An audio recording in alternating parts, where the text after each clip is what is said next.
नाशिकमधील भोंदूबाबा अशोक खरात याच्याशी असलेल्या संबंधांच्या आरोपावरून आता राज्याच्या राजकारणात मोठी खळबळ उडालेली असून अखेर रुपाली चाकणकर यांना राज्य महिला आयोगाच्या अध्यक्षपदावरून पाय उतार व्हावं लागलं।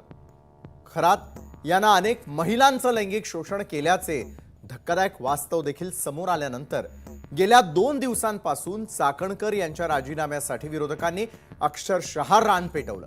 आणि धक्कादायक बाब म्हणजे केवळ विरोधी पक्षच नव्हे तर खुद्द राष्ट्रवादी काँग्रेसमधील आणि इतर राजकीय पक्षांमधील महिला नेत्यांनीही चाकणकर यांची पाठराखण न करता त्यांच्यावर टीकेची झोड उठवली। खबरदार पुढारी या दैनिकाचे संपादक दत्तात्रय खेमनार यांनी या प्रकरणाबाबत अत्यंत खळबळजनक दावा केलेला आहे। खेमनार यांच्या मते अशोक खरात यानं 200हून अधिक महिलांचं लैंगिक शोषण केलं असण्याची शक्यता असून यामध्ये बहुतांश महिला या उच्च शिक्षित आणि प्रतिष्ठित राजकीय घराण्यातील आहेत। या गंभीर आरोपामुळे आणि वाढत्या दबावामुळे चाकणकर यांना आपलं पद सोडावं लागलंय आणि या प्रकरणामुळे आता राजकीय वर्तुळात मोठी खळबळ उडाली आहे।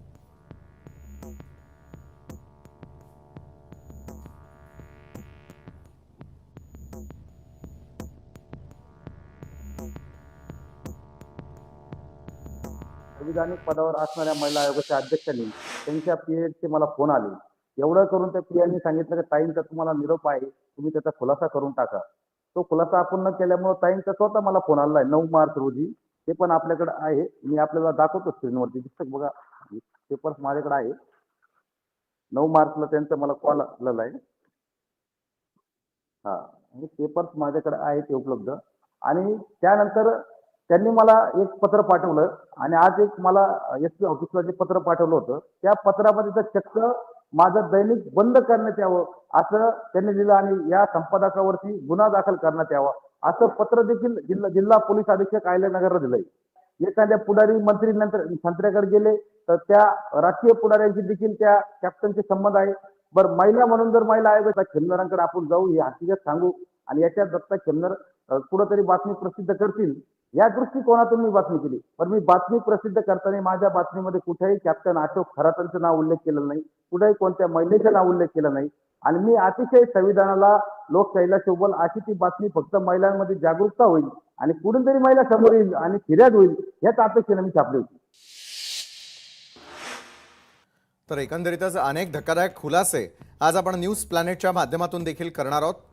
त्याच्या मागची मूळ कारण अशी आहेत की ज्यावेळेला या खरातला अटक करण्यात आलेली आहे त्यानंतर खरातचं पुढच्या काळामध्ये काय होतं।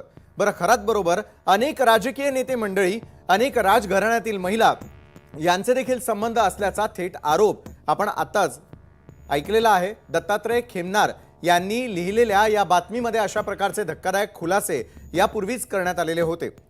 मात्र काल ज्यावेळेला स्वतः रुपाली चाकणकर यांनी थेटपणे जाऊन अध्यक्षपदाचा राजीनामा दिलेला होता, महिला अध्यक्षपदाचा राजीनामा दिल्यानंतर मात्र त्यांनी थेटपणे महिला आयोगाच्या या राजीनाम्यानंतर पत्रकारांशी बोलत असताना खबरदार पुढारी दैनिकाचे संपादक दत्तात्रय खेमनार यांनी लिहिलेल्या बातमीचा देखील त्या ठिकाणी उल्लेख केलेला होता आणि त्यानंतर मात्र अनेक घटना वेगळ्या होत चालल्याचं पाहायला मिळतंय आणि या सर्वच खुलाशांसंदर्भातला आपण खुलासा आज आपल्या न्यूज प्लॅनेटच्या माध्यमातून देखील करणार आहोत। तर या संदर्भातलीच अधिक चर्चा करण्यासाठी काही क्षणामध्ये आपल्यासोबत खबरदार पुढारी दैनिकाचे संपादक दत्तात्रय खेमनार स्वतः जोडले जात आहेत।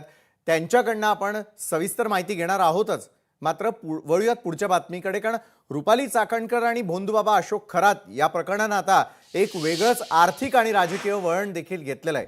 चाकणकर यांनी राजीनामा दिला असला तरी सुषमा अंधारे यांनी आता थेट त्यांच्या संपत्तीवरती बोट ठेवत खळबळजनक दावा केलेला आहे। अंधारे यांच्या मते रुपाली चाकणकर यांच्याकडे तब्बल 500 ते 600 कोटी रुपयांची अफाट संपत्ती असून त्यांच्या या आर्थिक साम्राज्याची सखोल चौकशी होणं गरजेचं आहे अशी मागणी केलेली आहे। इतकंच नव्हे तर या संपूर्ण प्रकरणाला राजकीय रंग देताना अंधारे यांनी राष्ट्रवादी काँग्रेसचे प्रदेशाध्यक्ष सुनील तटकरे यांच्यावरही गंभीर स्वरूपाचे आरोप केले। बरं, रुपाली चाकणकर यांना सुनील तटकरे यांचा पूर्ण आशीर्वाद आहे आणि त्यांच्याच पाठबळामुळे हे सर्व सुरू आहे असं विधान अंधारेंनी केलेलं आहे। भोंदूबाबा सोबतचे अघोरी कृत्य, महिला शोषणाकडे दुर्लक्ष आणि आता तर कोट्यवधींच्या संपत्तीचा हा आकडा. या सर्व गोष्टींमुळे रुपाली चाकणकर यांच्या अडचणींमध्ये मोठी वाढ झालेली आहे. काय चाकणकर बाई, तुम्हाला काय नोटिसा बिटिसा तुमचा जामीन झाल्यानंतर करा. आधी तुमची जी अटकेची टांगती तलवार आहे त्याचा विचार करा. 500-600 कोटी रुपये तुमच्याकडे आहेत. तटकरेंसारख्या प्रभृतींचा आशीर्वाद तुमच्यावर आहे.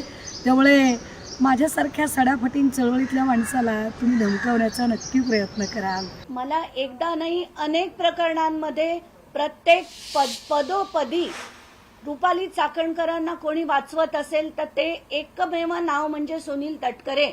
त्यांना पदोपदी वाचवणं, त्यांना पाठीशी घालणं, त्यांच्यावर काही न येऊ देणं, ते त्यांना कुणी काही बोललं की चिडाचिडी करणं, हे एकदा नाही असंख्य वेळा आपण बघतोय.